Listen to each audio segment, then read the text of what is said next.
Sabe quando você acha que conquistou o mundo? Quando você acorda numa cama king size com lençóis de algodão egípcio, numa suíte que mais parece um hotel 5 estrelas, e o cheiro do café fresco invade o quarto enquanto o sol ilumina cada canto do que um dia você chamou de lar? Pois é, esse era eu. Meu nome é Oswaldo Cruz. E até meus 47 anos eu vivi como muitos sonham, empresário bem-sucedido, dono de uma rede de lojas de móveis planejados espalhadas por São Paulo, casado com Fernanda, minha companheira de 20 anos, e pai de 3 filhos que sempre me orgulharam. Eu tinha tudo, ou pelo menos achava que tinha. Naquela época, eu acreditava que o sucesso me tornava intocável. Eu ia para festas com gente importante, jantava em restaurantes onde a conta dava para pagar o salário de um funcionário meu, trocava de carro como quem troca de sapato. Sabe aquela sensação de que nada nem ninguém pode te derrubar? Eu vivia assim, com o peito estufado e a arrogância que só quem perde a noção da realidade consegue ter. E foi justamente essa arrogância que abriu caminho para a minha queda. Foi em um evento de design que conheci Amanda. Ela tinha 27 anos. Cabelos que brilhavam como ouro sob as luzes do salão, e um sorriso que me fazia esquecer de tudo, inclusive da minha família. No começo pensei que seria só um flerte bobo, que eu controlaria a situação. Mas não existe controle quando você decide trair quem mais te ama, né? Em poucos meses eu estava completamente envolvido. Passava tardes com Amanda em hotéis, inventava reuniões em cidades vizinhas e mentia descaradamente para Fernanda. A cada mentira me afastei mais da minha casa, dos meus filhos, dos almoços de domingo e até das ligações que eu sempre atendia com orgulho de pai presente. No fundo, eu sabia que estava jogando minha família no lixo. Mas a adrenalina era mais forte que a razão. Em noites que eu dizia estar resolvendo negócios, na verdade eu estava em bares caros com Amanda, pedindo vinhos que custavam mais do que o aluguel de muita gente. Enquanto isso, Fernanda se desdobrava para manter nossos filhos nos trilhos, cuidava da casa e acreditava nas minhas desculpas esfarrapadas. Até que um dia ela parou de acreditar. Eu lembro do sábado que mudou tudo. Cheguei em casa por volta das 2 da manhã. O portão ainda abriu com meu controle. A garagem ainda tinha meus carros. Mas dentro da casa, o silêncio era diferente. Não era paz. Era um vazio assustador. No quarto, Fernanda me esperava com um envelope na mão. Quando vi meu rosto nas fotos, meu coração disparou. Cada imagem me mostrava com Amanda. Abraços, beijos, entradas de hotel. E então vieram os vídeos, filmagens feitas por um detetive particular contratado pela minha esposa. Ela descobriu cada passo que eu dei longe dela. Você tem alguma coisa a dizer? Ela perguntou com a voz firme, enquanto segurava as lágrimas. Eu só conseguia gaguejar. Ainda tentei mentir. Jurei pelos nossos filhos que nunca a traí. Mas era tarde demais. Fernanda olhou para mim como se eu fosse um estranho e disse que no tribunal apresentaria tudo, inclusive minha promessa de fidelidade que fiz no nosso aniversário de 20 anos. Ela sabia que eu tinha jurado ao juiz, aos nossos filhos e a ela mesma que jamais a enganaria. Esse era o golpe final. Minha palavra valia menos que o lixo que eu chutava na calçada. Nos dias seguintes, eu tentei de tudo para convencê-la a não seguir com o divórcio. Comprei flores, promessas vazias, até ofereci dinheiro. Mas Fernanda não queria mais nada de mim. E com razão. As crianças pararam de falar comigo. Minha casa se tornou fria. Cada cômodo me lembrava do homem que eu fingia ser. Eu já não conseguia dormir nem comer. Comecei a beber para tentar esquecer a vergonha que sentia de mim mesmo. Cada gole me fazia lembrar do que eu tinha perdido. Mas mesmo assim, eu não conseguia parar. Quando chegou o dia da audiência, fui para o tribunal achando que poderia reverter a situação. Que ainda tinha alguma chance de salvar meu casamento e minha imagem. Eu estava enganado. E mal sabia eu que o que me esperava naquela sala de audiência seria o início do meu maior pesadelo. O dia do julgamento amanheceu chuvoso. Acordei antes do despertador, olhei para o teto do quarto de hóspedes, já que Fernanda não me deixava mais dormir no nosso quarto, e senti um peso no peito que me impedia de levantar. Vesti o terno mais caro que tinha, tentando manter a aparência de empresário bem-sucedido, mas no espelho eu só via um homem derrotado. Cada ruga parecia gritar a vergonha que eu carregava. No caminho até o fórum, meu coração disparava como se fosse explodir. As ruas molhadas refletiam as luzes da cidade, e pela primeira vez em muitos anos, eu me senti pequeno em meio a São Paulo. Quando cheguei, vi Fernanda parada perto da entrada, com o advogado dela e nossos filhos. Eles nem me olharam. A dor de ver meus filhos, meus meninos que sempre correram para meus braços, me ignorarem foi como uma facada no coração. Será que alguém aí que está assistindo já passou por algo assim? Conta nos comentários de qual cidade você é. Eu quero saber se não estou sozinho nesse mundo. Dentro da sala de audiência, o clima era pesado. O juiz, um senhor de voz calma, mas firme, iniciou a sessão pedindo que eu e Fernanda relatássemos nossa versão dos fatos. Meu advogado ainda tentou suavizar a situação, dizendo que as acusações eram exageradas, mas Fernanda estava preparada.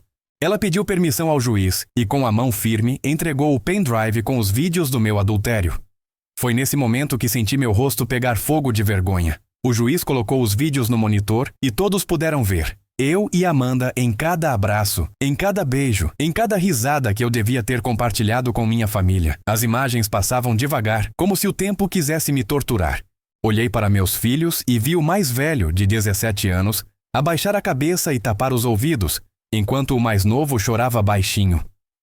Fernanda apenas me observava, sem nenhuma lágrima, mas com uma dor silenciosa que gritava mais alto que qualquer choro.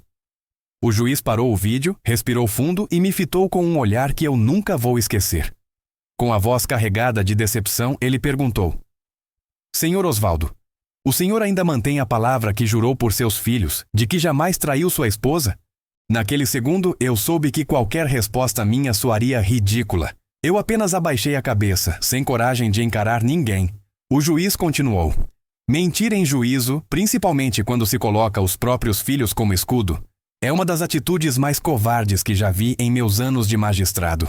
Eu senti como se todo o tribunal estivesse olhando para mim como se eu fosse a pior pessoa do mundo. E talvez eu fosse mesmo. Fernanda pediu a guarda total dos nossos filhos e o juiz concedeu na hora. Além disso, decretou que a maior parte dos meus bens ficaria com ela e com as crianças, já que minha traição destruiu não apenas o casamento, mas também o equilíbrio emocional deles. Sabe o que é pior? Amanda, aquela amante que eu achava que me amava, nem apareceu para me apoiar. E quando liguei para ela depois do julgamento, implorando ajuda ou consolo, ela só disse: Você não tem mais nada para me oferecer. E desligou na minha cara. Naquele momento, eu senti como se o chão tivesse se aberto e me engolido inteiro. Voltei para casa, ou melhor, para o quarto de hóspedes, e comecei a beber sem parar. A cada gole de uísque eu via flashes do tribunal. A expressão de decepção dos meus filhos. O juiz me chamando de covarde. Fernanda saindo da sala sem sequer olhar para trás. Eu comecei a fugir de tudo. Dos meus amigos, dos meus funcionários, de mim mesmo. Passei dias trancado, ignorando as ligações, até que uma semana depois, recebi a notícia de que a liminar do divórcio já estava em vigor. Eu precisava sair da casa em 48 horas. Em 2 noites, minha vida inteira coube em 3 malas. Eu deixava para trás a casa onde vi meus filhos darem os primeiros passos, onde comemoramos aniversários, onde um dia jurei amor eterno. Saí sem ter para onde ir. Liguei para alguns conhecidos, mas eles não queriam se envolver. Amigos que faziam fila para estar comigo quando eu pagava as rodadas em bares sumiram como fumaça. E foi assim que, de um empresário que dormia em lençóis de 1000 fios, passei a dormir no banco do carro. Mas eu não sabia que meu sofrimento só estava começando, porque em poucos dias eu perderia até o carro. E com ele, qualquer esperança de manter alguma dignidade. Na primeira noite dormindo no carro, senti pela primeira vez o que era frio de verdade. Não aquele frio do ar-condicionado de um quarto de hotel caro, mas o frio cortante da madrugada, que atravessa a roupa e vai direto para os ossos. Eu estacionava em ruas escuras, tentando achar algum lugar onde ninguém me notasse. Cada barulho de passo ou buzina me deixava em pânico. Era humilhante pensar que pouco tempo antes eu pagava segurança particular para não ser incomodado, e agora qualquer estranho poderia me roubar ou até me matar ali dentro daquele carro. Nos primeiros dias eu ainda tinha algum dinheiro guardado numa conta pessoal que a Fernanda não conseguiu bloquear. Eu usava para comprar comida em padarias ou botecos de beira de estrada, mas a cada dia o saldo diminuía. E enquanto eu via o extrato derreter, percebia que meu orgulho também se dissolvia. Eu já não me preocupava mais em me barbear ou trocar de roupa. O cheiro dentro do carro começou a ficar insuportável. Uma mistura de suor, desespero e vergonha. Você já passou por um momento em que tudo parecia perdido? Se já, me conta nos comentários de qual cidade você está assistindo esse vídeo. Quero saber se tem alguém aí que entende essa dor, porque naquele momento eu me sentia completamente sozinho no mundo. O pior dia foi quando acordei com uma batida forte na janela do carro. Era um oficial de justiça, acompanhado de um guincho. Eles tinham a ordem para apreender meu carro por falta de pagamento das parcelas. Eu tentei implorar, explicar, chorar, mas não adiantou. O oficial foi frio. Se o senhor não sair, vamos chamar a polícia. Então eu saí, segurando minhas 3 malas, enquanto vi meu último refúgio ser rebocado pela rua. Fiquei parado na calçada, em frente a uma avenida movimentada, com carros passando a toda velocidade, enquanto eu chorava como uma criança que perdeu a mãe no supermercado. Nesse dia, eu me dei conta de que não tinha mais nada. Sem casa, sem carro, sem dinheiro, sem amigos, sem família. A única coisa que me restava era a bebida. E foi nela que busquei consolo. Passei a dormir em marquises, em bancos de praças, em pontos de ônibus. Cada noite parecia mais longa que a anterior. O vento cortava minha pele, a fome me torturava e a vergonha me consumia. Eu tinha medo de ser reconhecido, medo de encontrar alguém que me conhecesse dos meus dias de glória. Uma vez, um ex-funcionário me viu sentado na calçada da Avenida Paulista. Ele passou rápido, fingindo que não me reconheceu, mas eu vi o jeito que ele desviou o olhar, como se quisesse se livrar do peso de me ver ali. Foi pior do que qualquer xingamento. A partir desse dia, comecei a andar por bairros mais afastados, onde ninguém lembraria de mim. Nessa rotina cruel, aprendi a catar latinhas para conseguir uns trocados. Aprendi a tomar banho em banheiros de rodoviárias, a dormir encolhido para tentar sentir menos frio, a calar a fome bebendo goles de cachaça que queimavam minha garganta, mas aliviavam a dor por alguns minutos. E em cada gole eu me perguntava: como eu cheguei a esse ponto? Como fui tão cego a ponto de trocar minha família por um prazer passageiro? As poucas roupas que restavam ficaram sujas e rasgadas. Meu rosto, antes sempre barbeado, agora carregava uma barba desgrenhada que me fazia parecer outro homem. Meus sapatos de couro deram lugar a chinelos gastos que achei no lixo. E meus sonhos? Esses já estavam enterrados. Porém, mesmo em meio a toda essa escuridão, havia algo que ainda me torturava mais que a fome ou o frio. A saudade dos meus filhos. Eu sonhava com eles quase todas as noites. Sonhava que corríamos juntos num parque, que eu os levantava nos ombros, que íamos ao cinema. E acordava no concreto gelado, com o peito esmagado pela realidade. Certo dia, enquanto pedia esmola em frente a um semáforo, vi de longe um carro igual ao que minha ex-mulher costumava dirigir. Meu coração quase parou. Cheguei a me levantar para ver se era ela, se meus filhos estavam lá dentro. Mas quando o carro passou, percebi que não era. Mesmo assim, fiquei ali, parado, encarando o nada, com as pernas bambas e a alma em frangalhos. Mas eu ainda não tinha atingido o fundo do poço. Porque dias depois, o álcool começaria a me consumir de vez. E eu perderia até a vontade de continuar vivo. O álcool, que no começo era só um jeito de entorpecer a vergonha, virou minha rotina. Acordava pensando em como arrumar dinheiro para comprar a próxima garrafa. Já não importava mais se era vinho barato, cachaça ou até álcool de posto misturado com refrigerante. Qualquer coisa que me fizesse esquecer quem eu era. E cada vez que eu bebia, afundava um pouco mais num buraco do qual não conseguia sair. Os dias se misturavam às noites. Eu já não sabia mais que dia da semana era, nem me importava. Às vezes, acordava embaixo de um viaduto com o rosto molhado de chuva. Outras, em calçadas tão sujas que eu pegava doenças de pele que coçavam até sangrar. As pessoas passavam rápido por mim. Algumas me olhavam com medo, outras com nojo. Eu me tornei invisível. Ou pior, alguém que todo mundo queria evitar. Lembro de uma madrugada em que acordei tremendo tanto que pensei que ia morrer. Minhas mãos não paravam. Meu corpo suava frio mesmo com o vento cortando minha pele. Era a abstinência. Eu precisava de álcool para parar de tremer. Saí andando pelas ruas como um zumbi, tropeçando, procurando latinhas para vender e comprar mais bebida. Quando consegui uns trocados, entrei em um boteco 24 horas e pedi a garrafa mais barata que tinham. O dono me olhou de cima a baixo com desprezo, mas vendeu. E eu saí dali abraçado naquela garrafa como se fosse a única coisa que ainda me pertencia. Foi nessa noite que eu percebi que estava no fundo do poço. Sentei no meio-fio, no escuro, e comecei a chorar. Não era mais choro de arrependimento, era um choro de desespero. Eu queria sumir, queria dormir e nunca mais acordar. Cada gole que eu dava me trazia pensamentos sombrios. E se eu acabasse com tudo agora? Ninguém sentiria minha falta mesmo. Eu sei que muitos podem achar que isso é drama, mas quem já passou por um desespero profundo sabe como é. A solidão grita tão alto que você não escuta mais nada, e o silêncio é ensurdecedor. Se alguém que está vendo esse vídeo já sentiu essa vontade de desistir, comenta de qual cidade você é. Porque precisamos lembrar uns aos outros que ainda existimos, mesmo quando tudo parece perdido. Nesse período comecei a frequentar uma praça onde outros moradores de rua se reuniam.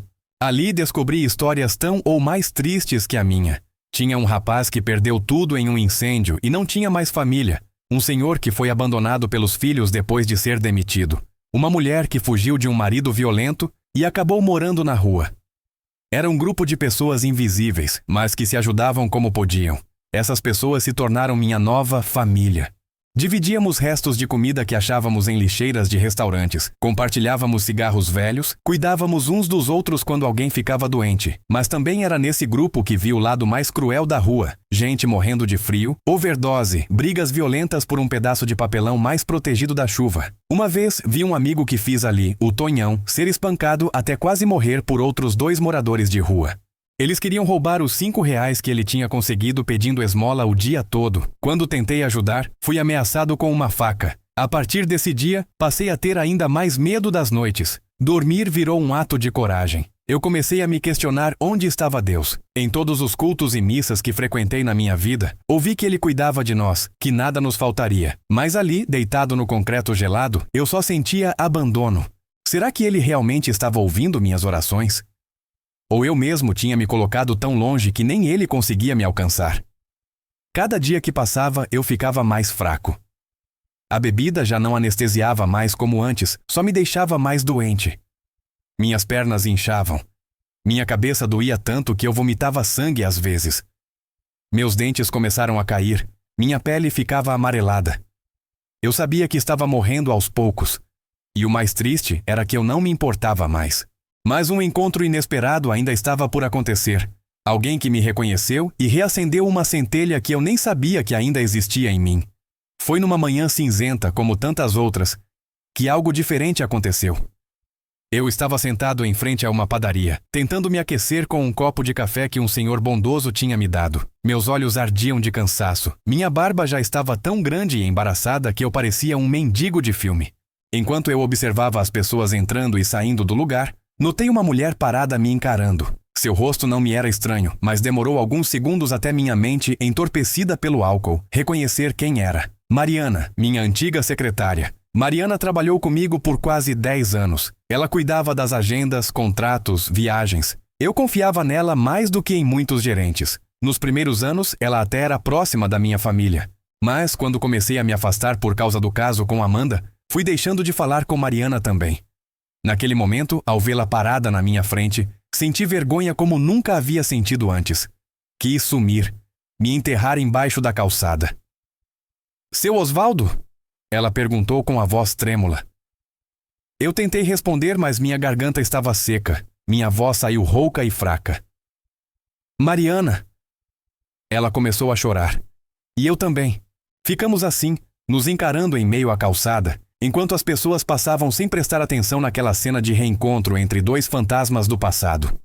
Ela se ajoelhou na minha frente, segurou minha mão e disse: "Eu não acredito que o senhor chegou a esse ponto. O que aconteceu com você?" Eu não consegui contar tudo ali. Só chorei, soluçando como uma criança. Mariana disse que não podia me levar para casa dela, porque morava com a mãe doente, mas prometeu me ajudar. Ela me deu dinheiro, mas eu recusei. Não queria mais alimentar meu vício. Então ela insistiu em comprar comida e roupas limpas. Voltou em menos de 1 hora com sacolas cheias de pães, frutas, água e um casaco novo. Foi a primeira vez em muito tempo que senti que alguém ainda se importava comigo. Comi chorando, sentindo o gosto da comida misturado ao sal das minhas lágrimas.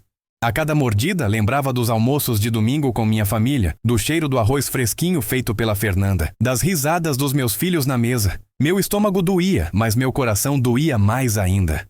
Mariana voltou a me procurar nos dias seguintes. Ela sempre trazia comida, perguntava como eu estava, me dava palavras de incentivo. A presença dela começou a acender em mim uma pontinha de esperança. Mas, ao mesmo tempo, me deixava ainda mais envergonhado de ter jogado tudo fora. Numa dessas visitas, ela me falou sobre um abrigo da prefeitura que oferecia cama, banho quente e refeições para moradores de rua. Eu hesitei muito. Tinha medo de ser roubado ou agredido nesses lugares, como já ouvira falar. Mas Mariana me convenceu de que eu precisava tentar se quisesse ter alguma chance de me reerguer. Então, numa noite fria, criei coragem e fui. A entrada do abrigo tinha um cheiro forte de desinfetante misturado à urina. A fila era longa, cheia de rostos marcados pela dor. Dentro, as camas eram beliches enferrujados, mas ainda assim era um luxo comparado às marquises que eu usava como cama. O banho quente foi quase uma experiência espiritual. A água escorrendo pelo meu corpo levou embora, ainda que temporariamente, parte da sujeira que eu acumulava havia meses. Dormir num colchão de verdade, mesmo fino, me fez sentir humano de novo. Foi nesse abrigo que comecei a ouvir falar de grupos de apoio a dependentes químicos.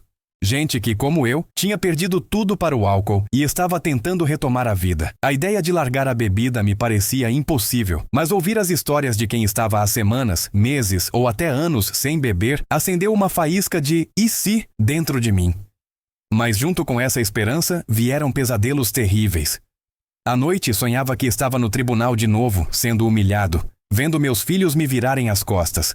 Acordava suando, com a respiração ofegante, e a vontade de correr até a esquina mais próxima para comprar uma garrafa era quase irresistível. Nesse abrigo, aprendi que a vergonha é uma corrente pesada demais para carregar sozinho. Alguns voluntários começaram a conversar comigo, perguntavam sobre minha história, ofereciam ouvidos sem julgamentos. Pela primeira vez, senti que talvez eu não precisasse morrer daquele jeito. Mas, mesmo cercado de gente disposta a ajudar, eu ainda não tinha certeza se conseguiria me perdoar. Porque a pior prisão não era a rua, era a culpa que eu carregava dentro de mim. Aos poucos, fui criando uma rotina no abrigo. Acordava cedo, ajudava a varrer o pátio, participava das reuniões do grupo de apoio. O café da manhã era simples, mas quente. Café preto, pão com margarina e às vezes uma fruta. Para quem viveu meses de restos de lixo, era como um banquete. Ainda assim, a cada café tomado, a lembrança do cheiro do café fresco em minha antiga casa me esmagava por dentro. As reuniões me marcaram profundamente. Lá, ouvi histórias de homens e mulheres que, como eu, haviam se perdido no álcool, nas drogas, nas mágoas. Muitos tinham sido profissionais respeitados, advogados, professores, até médicos. Descobri que a queda não escolhe classe social. Basta um tropeço, uma má escolha, para tudo desmoronar. Cada relato me lembrava que eu não era o único a carregar tanta dor. Mas minha maior batalha era comigo mesmo. Toda vez que fechava os olhos, voltava ao dia do tribunal. Aquela pergunta do juiz ecoava na minha mente como um martelo. O senhor ainda mantém a palavra que jurou por seus filhos? Eu respondia em pensamento repetindo: não, eu falhei. Esse peso me fazia duvidar se eu merecia outra chance. Em algumas noites, ainda sonhava com Amanda. Sonhava que ela me ligava, dizendo que me amava e queria me ajudar a recomeçar. Acordava empolgado, mas logo lembrava que a última vez que ouvi a voz dela foi quando me desprezou no telefone. Era como ser esfaqueado toda a manhã. Foi nesse período que comecei a escrever um caderno de memórias. Um dos voluntários do abrigo me deu um caderno e uma caneta, dizendo que escrever poderia ajudar a colocar meus fantasmas para fora. Escrevi sobre meu casamento, meus filhos, meus erros, meus medos. Às vezes parava no meio de uma frase e chorava tanto que mal conseguia respirar. Outras vezes sentia raiva de mim mesmo e rasgava páginas inteiras. Mas continuava. Aquele caderno se tornou minha terapia. Em uma das reuniões, um voluntário perguntou: "O que você mais sente falta?" Pensei em responder: do dinheiro. Mas a verdade me escapou pelos lábios antes mesmo que eu percebesse. Dos meus filhos. De ver eles sorrindo para mim. Essa resposta me doeu mais do que qualquer soco que levei na rua. Percebi que o que eu mais queria não era a casa luxuosa, nem os carros, nem o status, mas sim recuperar o amor e a confiança dos meus meninos. Mas será que eles algum dia poderiam me perdoar? Será que Fernanda permitiria que eu chegasse perto deles de novo? Certo dia, Mariana voltou a me visitar no abrigo. Ela ficou feliz em ver que eu estava limpo havia quase 2 semanas. Disse que tinha falado com uma antiga colega nossa, que mantinha contato com Fernanda. Essa colega contou que Fernanda estava sofrendo muito, mas não cogitava me perdoar. Quando ouvi isso, foi como se um balde de água fria me atingisse. Ainda assim, Mariana insistiu: "Você não precisa desistir. O que você pode fazer agora é mostrar com atitudes que mudou. Talvez um dia eles vejam isso." Essas palavras ficaram ecoando na minha cabeça. A ideia de provar minha mudança não era simples. Eu teria que lutar todos os dias contra a vontade de beber, contra a depressão, contra a vergonha. Mas, pela primeira vez em muito tempo, senti que havia uma possibilidade, mesmo que pequena, de reencontrar minha família. Passei a participar de todas as atividades do abrigo. ajudava na cozinha, fazia pequenos reparos, lia histórias para moradores mais velhos que não sabiam ler. Cada tarefa, por mais simples que fosse, me fazia sentir útil de novo. E essa sensação era como um remédio para minha alma doente. Comecei a sonhar acordado com a chance de pedir perdão pessoalmente aos meus filhos. Imaginava cada palavra que diria, cada abraço que daria. Pensava até em como explicaria tudo sem parecer que estava só arrumando desculpas, porque no fundo eu sabia que a culpa era minha e de mais ninguém. Mas mesmo com essa centelha de esperança, um pensamento me atormentava. Será que a sociedade permitiria que eu voltasse a ser alguém digno? Porque o mundo é rápido para apontar o dedo, mas lento para estender a mão. E eu estava prestes a descobrir isso na prática, quando decidi tentar voltar ao mercado de trabalho. Decidir voltar a trabalhar foi como me preparar para escalar uma montanha com os pés descalços. Só de pensar em bater em portas e entregar currículos, meu estômago embrulhava de medo. Mas eu precisava tentar. Sabia que a única maneira de reconstruir minha dignidade seria através do trabalho, mesmo que fosse algo muito diferente do que eu fazia antes. O primeiro passo foi arrumar documentos. No abrigo, um assistente social me ajudou a tirar segunda via de RG e CPF. Só isso demorou semanas, porque meus documentos originais estavam perdidos desde que fui parar na rua. Enquanto esperava, comecei a ajudar em mutirões de limpeza organizados pela prefeitura. Varríamos ruas, pintávamos meio-fio, plantávamos mudas em canteiros abandonados. Era trabalho pesado, mas me lembrava que eu ainda podia ser útil. Quando finalmente consegui os documentos, comecei a andar de empresa em empresa, com uma pasta de plástico cheia de currículos que um voluntário do abrigo me ajudou a fazer. Entrei em lojas, oficinas, mercados. A resposta era quase sempre a mesma. Não estamos contratando. Alguns me olhavam com pena, outros com desconfiança, como se enxergassem em mim apenas o morador de rua, não o homem que já gerenciou milhões em vendas. Em um dia particularmente difícil, depois de levar dezenas de não, sentei na calçada e comecei a chorar. O caderno de memórias estava na minha mochila, tirei e comecei a escrever. Hoje pensei em desistir, mas não posso. Não por mim, mas por eles. Me referia aos meus filhos. Aos poucos, descobri que o mercado não perdoa. Um buraco no currículo, ainda mais quando esse buraco é a vida nas ruas, faz qualquer empresa torcer o nariz. Eu explicava que estava limpo há meses, que só precisava de uma chance. Mas as portas se fechavam uma atrás da outra. Minha autoestima, que já estava em frangalhos, se despedaçava ainda mais a cada tentativa frustrada. Foi Mariana quem mais uma vez apareceu com uma luz. Ela falou de uma ONG que ajudava pessoas em situação de rua a encontrar trabalho informal, em feiras e pequenos comércios. Fui até lá e, depois de algumas entrevistas, consegui uma vaga para ajudar num depósito de reciclagem. O serviço era pesado: separar papelão, carregar sacos de garrafas, empilhar latas. O cheiro do depósito era forte, de lixo, mofo e suor. Mas eu não reclamava. Cada moeda que ganhava era fruto do meu esforço. Aos poucos, fui conseguindo juntar um dinheirinho. Comprei roupas melhores em um brechó. Consegui pagar pequenos almoços em restaurantes populares. O dono do depósito, seu Arlindo, percebeu minha dedicação e começou a me dar mais horas de serviço. Ele me disse: "Gosto de ver homem que não foge do trabalho, mesmo depois de tudo o que passou.